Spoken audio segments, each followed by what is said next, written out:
l'armée centrafricaine qui... Mais la transition politique, monsieur le ministre... Je dis tout ça parce que la transition politique, elle va maintenant se dérouler dans un cadre nouveau. Ça fait 1 an qu'on l'attend. Non, on n'attendait pas la transition politique le jour où on est arrivé.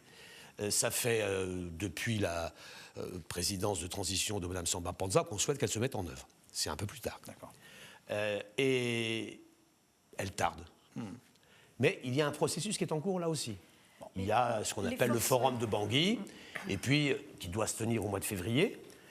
Je souhaite qu'il se tienne dans ce calendrier-là. Et puis, par ailleurs, je constate que les groupes sont en train de s'organiser dans la perspective de l'élection présidentielle qui doit se tenir à l'été 2015. Et donc, il faut maintenant rentrer dans ce processus. La France a fait son travail. Les Nations Unies ont fait leur travail. Maintenant, c'est les Centrafricains qui doivent faire leur travail. Du coup, vous avez déjà évoqué un calendrier de retrait, de diminution de la force Sangaris. Est-ce que c'est une manière d'encourager tout le monde à aller un peu plus vite, ou est-ce que c'est pas partir un peu rapidement? Il y a maintenant 8500 militaires des Nations Unies, à l'heure où je vous parle. Ouais. Il y en avait 3000, 4000 au mois de septembre. Ils vont être 12 000. Ils vont faire leur travail. Ils font leur travail de sécurisation.